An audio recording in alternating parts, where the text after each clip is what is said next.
भैया इस समय दिल्ली के सुप्रीम कोर्ट का एक जूता कांड बड़ा ही ट्रेंडिंग में चल रहा है। और ट्रेंडिंग में चलने का कारण भी ये है कि सभी लोग लिख रहे हैं कि इतिहास में पहली बार ऐसा हुआ है कि इतनी बड़ी पद की जो गरिमा है ना उसको तार तार किया गया है। तो जिनको जो अपनी ओपिनियन देना है, जो जिनके पक्ष में है, कोई जूता मारने वाले का सहयोग कर रहा है तो कोई जूता खाने वाले का भी सहयोग कर रहा है। तो उसी कड़ी में भाई इसी देश में मैं भी रहता हूँ, तो मुझे भी अपना कुछ ना कुछ ओपिनियन देने का अधिकार है और मैं भी बोलने पर के लिए आ गया हूँ। ठीक है, जिसको जो भी कमेंट करना है वो कर सकता है, पूरी तरह से आज़ाद है, मुझे कुछ फर्क नहीं पड़ता। लेकिन मैं ये पूछना चाहता हूँ कि जो व्यक्ति इतने बड़े पद पर बैठा है उसकी भी तो जिम्मेदारी बनती है कि वो अपने गरिमा का ख्याल रखे। वो ऐसा काम ही न करे कि कोई उसको जूता मारे। क्यों जूता मारने लायक काम करता है कोई व्यक्ति जब वो सुप्रीम कोर्ट में बैठा है जज बनकर, और उसकी जिम्मेदारी है कि लोगों की याचिकाओं को सुनना समझना, इसके बाद अपने हिसाब से कुछ न कुछ न्याय देना जो उसको अच्छा लगता है। लेकिन वो सीधा सीधा किसी याचिका को लेकर बोल देता है कि जब तुम्हारे ईश्वर के अंदर इतनी ही शक्ति है तो यहाँ क्यों आए हो, बोल दो जाके ईश्वर से खुद ही मूर्ति बना ले। तो भाई जब ऐसी बात है कि सब लोग अपना काम खुद ही कर ले तो फिर ईश्वर ईश्वर भी अपना काम अपने तरीके से करवा लेंगे। क्यों तुम सुप्रीम कोर्ट खोल के बैठे हो? तुम जज के पद से इस्तीफा दे दो जब तुम्हारे अंदर इतनी कैपेसिटी नहीं है कि कुछ तुम बोल पाओगे जो जनता के हित में होगा, तो तुम्हें न्याय देने का कोई अधिकार नहीं है। और जो लोग ये बोल रहे हैं कि इतिहास में पहली बार ऐसा हुआ है कि इतने बड़े जज की गरिमा को, इज्जत को तार तार किया गया है, इसके बाद जिसने भी जूता मारा है वो अपराध है।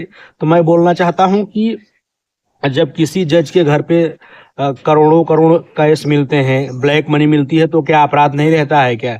जब वो जो जज इतना बड़ा कैश इकट्ठा करके घूसखोरी करके जी रहा है, उसको भी तो अपने गरिमा का ख्याल रखना चाहिए। जूता मारना कोई गलत बात नहीं है मेरे ख्याल से, क्योंकि जब कोई व्यक्ति जूता खाने लायक काम कर रहा है तो उसको खुलेआम जूता मार भी देना चाहिए। अगर कोई नहीं मार रहा है तो वो गलत कर रहा है, और जब तक उसको जूता मारा नहीं जाएगा तब तक उसको ख्याल भी तो नहीं आएगा कि नहीं मैं जूता खाने लायक काम कर रहा हूँ।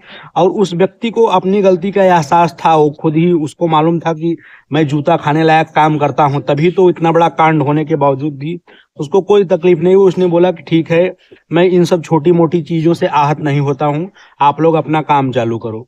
ठीक है, वो समझ रहा था कि मैं जूता खाने लायक काम कर रहा हूँ और आगे आने वाले दिनों में ऐसे ही समय समय पर जूता खाता रहूंगा, इसके लिए उसे कोई दिक्कत नहीं हुई। लेकिन अब मैं पूछना चाहता हूँ कि जब उस व्यक्ति ने बयान दिया था सुप्रीम कोर्ट में कि यहाँ पर क्यों आए हो, जाकर खुद भगवान से कहो कि वो अपना व्यवस्था करे, अपनी मूर्ति बना ले।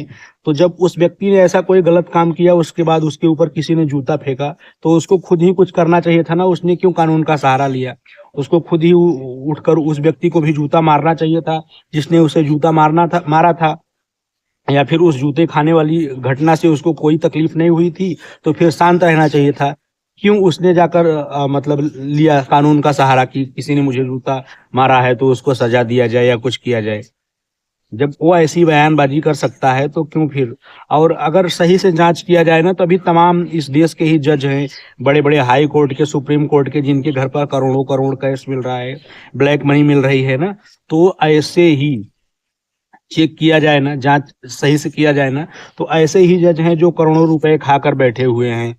हो सकता है इसके घर में ब्लैक मनी नहीं मिलेगी, लेकिन तमाम प्रकार के ऐसी चीजें रहेंगे, जमीन हथियाना, क्या करना। अभी तो जीएसटी विभाग के कुछ अधिकारी लखनऊ में पकड़े गए हैं ना, 200 करोड़ के जमीन खरीदे हैं। तो सरकारी कर्मचारी ही चोर हैं, उनको जूता खाने लायक काम जो किए हैं उनको जूता मारना चाहिए, और इसमें कोई दो राय नहीं है। जो भी व्यक्ति है जो किसी भी तरह से जूता खाने लायक काम कर रहा है वो सुधर जाए, वरना धीरे धीरे अब जूते पड़ने वाला काम शुरू हो जाएगा। क्योंकि जब सुप्रीम कोर्ट ने खुद कह दिया है कि आप अपनी याचिकाओं को यहाँ लेकर मत आइए, जो भी आपके ईश्वर हैं, जो भी आपके भगवान हैं, उनसे कहिए कि वो खुद ही अपनी मूर्ति जो है उसको मेंटेन कर लें, अपना मंदिर मेंटेन कर लें, तो अब पब्लिक जो है ना वो खुद ही मेंटेन होगी और देश को भी मेंटेन करेगी। इसका ख्याल रखें। धन्यवाद।